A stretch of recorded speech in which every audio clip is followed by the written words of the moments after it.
After a failed attempt in 2024, when ferry strikes from Quebec forced us to turn back, this year we set out with unfinished business. On July 25, 2025, the mission was clear: complete the Trans-Labrador Highway once and for all. Our route was ambitious, first crossing Newfoundland, then riding north to L'Anse Meadows before doubling back for the ferry to Labrador. From there, we'd follow the coast and ride the legendary Trans-Labrador Highway through to Quebec. Finally, we'd continue into the Maritimes, exploring New Brunswick, Prince Edward Island, and Nova Scotia before catching the ferry home to Newfoundland. Over 5,000 kilometers of road, rugged landscapes, and an adventure to remember forever.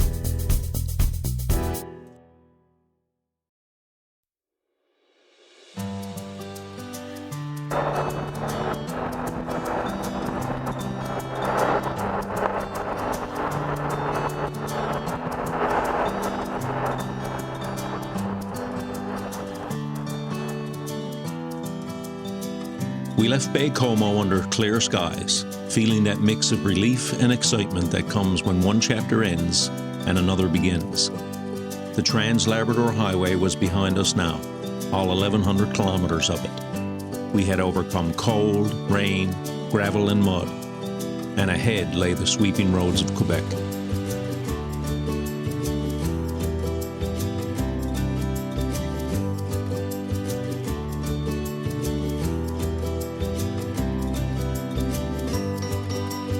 There's something about that first stretch after finishing a big challenge, the way the road feels open again, like you've earned the calm after the chaos. Labrador was behind us, but it was still buzzing in the back of our minds.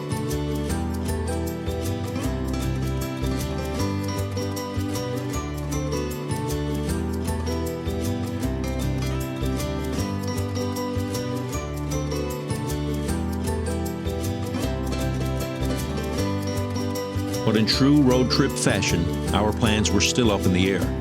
The ongoing ferry strike meant our route and our nights were unpredictable. We'd be figuring it out as we went, chasing the road wherever it wanted to take us.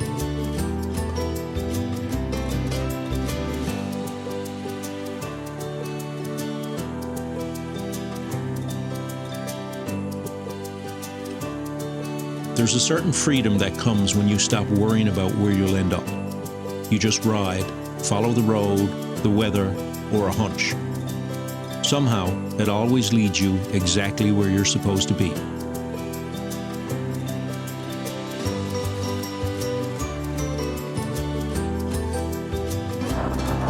Just straight on through.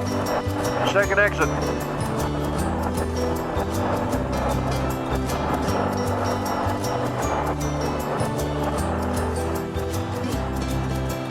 People often ask what the best part of a trip like this is. The truth is, it's not one moment. It's all of them strung together. The little surprises, the setbacks, the views you didn't expect. That's the magic of a ride like this. It's never about where you're going. It's about how you're getting there.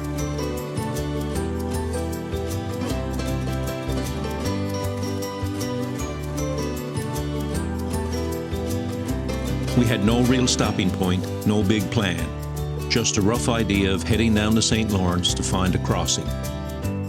The reason goes back to the same ferry strike that derailed our attempt at the Trans-Labrador in 2024.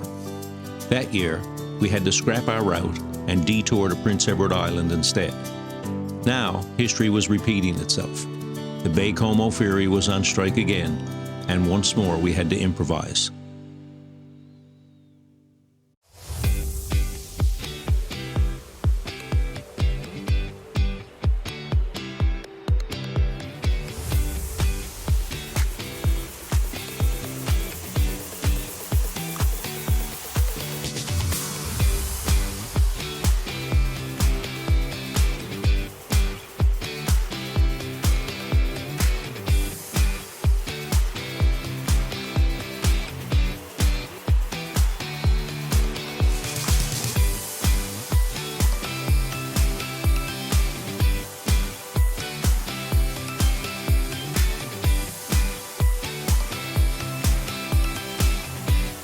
There's a kind of peace in these empty stretches. Just the bike, the wind, and the sound of the tires on the pavement. It's in moments like these you realize you don't need much more than this.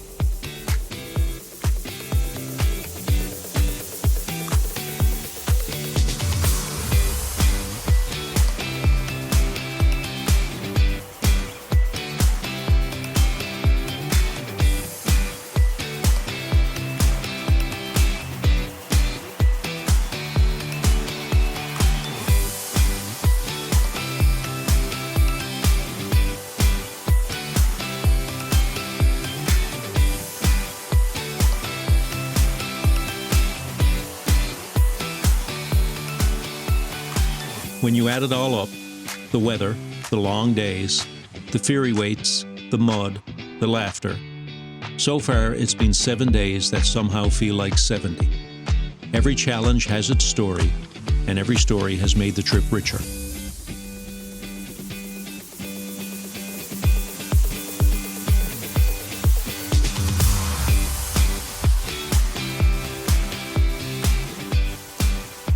This part of Quebec feels different, softer somehow. The forest gives way to wide valleys and open water, and you can feel the salt air from the St. Lawrence as you ride.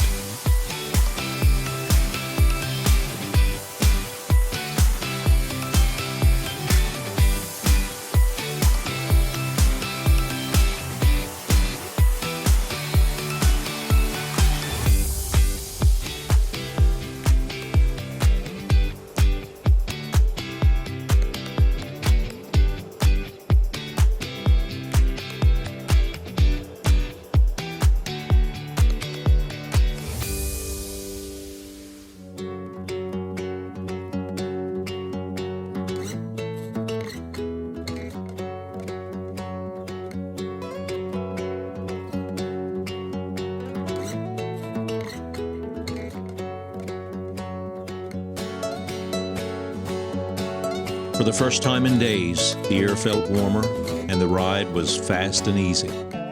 After everything Labrador threw at us, this stretch felt like a reward.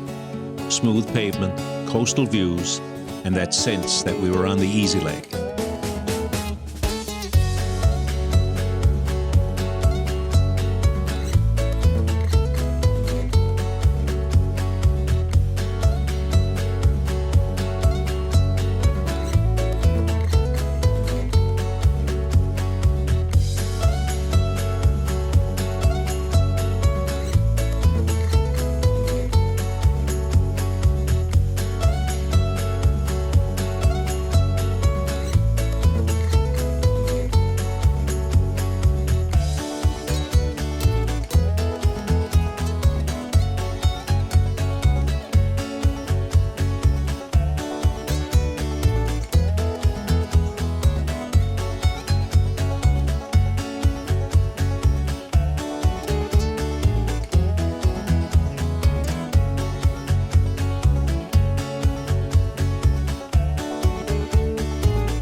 To clear this obstacle, we first rode from Baie-Comeau toward Tadoussac and hopped on the short ferry across the mouth of the Saguenay to Baie St. Catherine.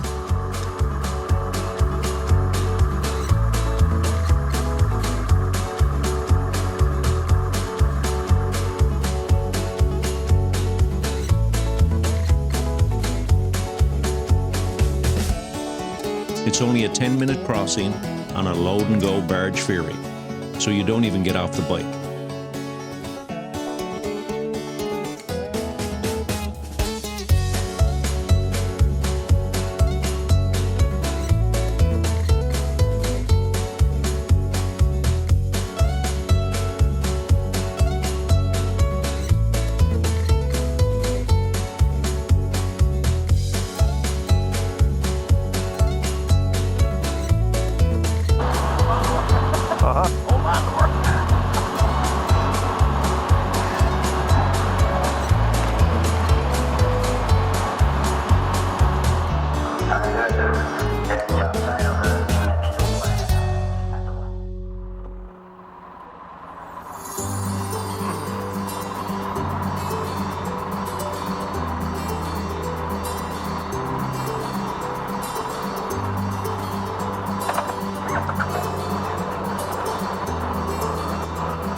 It wasn't long before we were rolling again, on our way further south to Saint-Simeon, to catch the bigger ferry and hopefully across the St. Lawrence.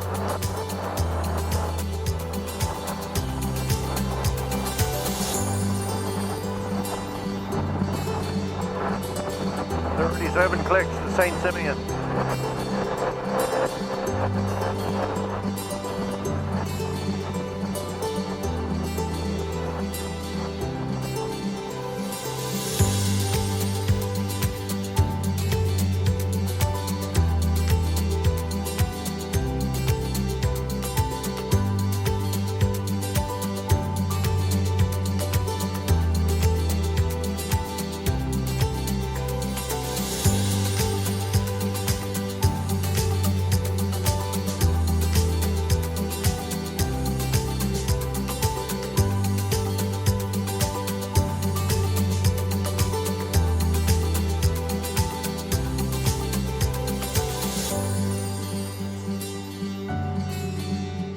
Trips like this remind you that plans don't always matter. Sometimes the best days are the ones that just happen. No expectations, no schedule, just the road and whatever it throws your way.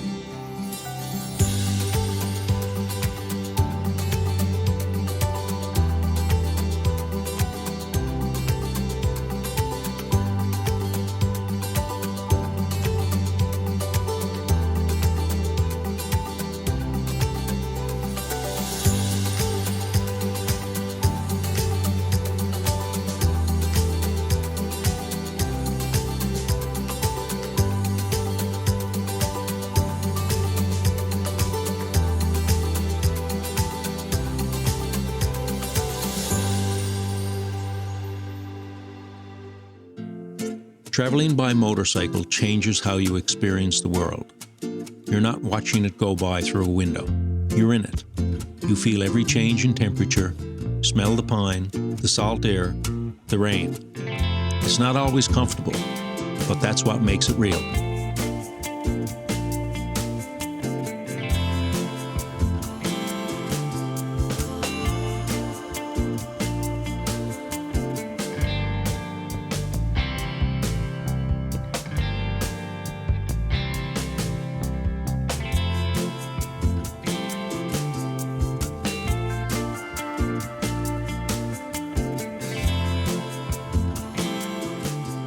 Trips like this remind you of how big the world is and how small you feel in the best possible way.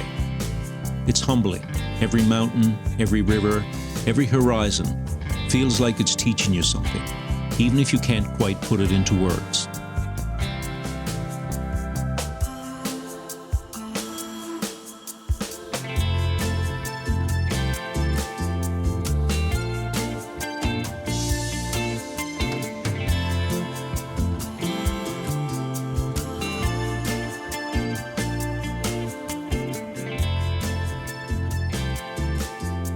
That's when the day took a turn.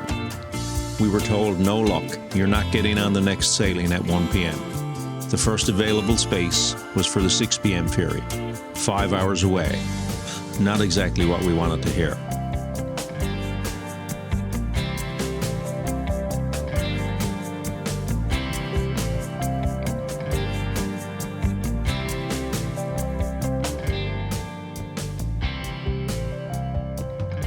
We weren't the only ones stuck in ferry limbo. Truckers, tourists, and riders all waited in line, each with their own story. The ongoing ferry strike wasn't just shutting down the Baie-Comeau crossing. It was causing a backlog at every other crossing still running. Everyone was scrambling for a way across the St. Lawrence, hoping their turn would come before nightfall. Still, we decided to stick it out in the line, hoping against the odds to get on at 1 p.m. To our surprise, they managed to squeeze us on the 1 p.m. crossing after all.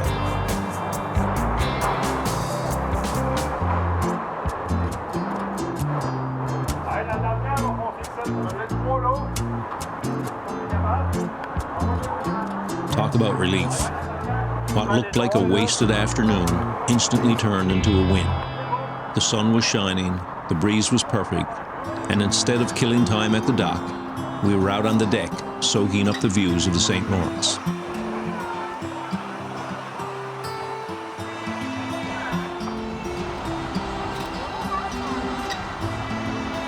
After the ferry pulled away from the shore, there was a sense of calm. No rush, no road noise, just the hum of the engines and the steady rhythm of the water. It's those quiet moments that make the miles worth it.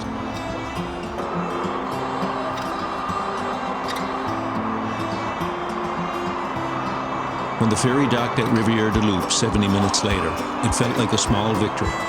We hadn't planned the day, but it had worked out even better than expected. That's the beauty of road trips.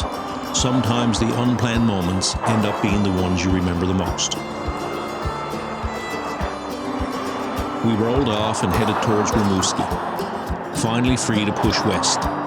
This was the first time on the trip there was nothing pre-planned. Up to now, every stop had been booked, every night accounted for. But suddenly we were just making it up as we went. And honestly, that sense of freedom felt pretty great. It's funny how quickly a day can turn around. A few hours earlier, we were steering down the barrel of a 5-hour wait. Now we were chasing sunlight across Quebec, the road wide open ahead. The weather held out and the kilometers flew by. Our stroke of luck with the early crossing meant that we had more daylight to ride and could cover more ground than expected. By late afternoon, we had nearly 500 kilometers behind us, not counting the ferry rides. It had been a long day by the time we rolled into Amqui. Just when we felt we'd had enough, we discovered the Select Hotel, and what a find it was. A pool, a restaurant, a bar, big comfortable rooms, and prices that felt almost too good to be true. If you're passing through this area, it's a great place to stay.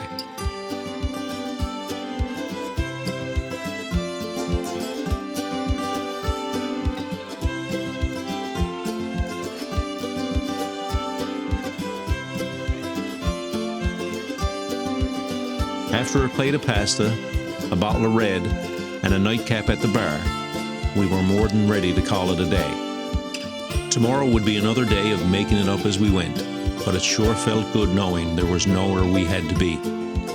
By the time our head hit the pillows, we were out cold, already recharging for whatever came next.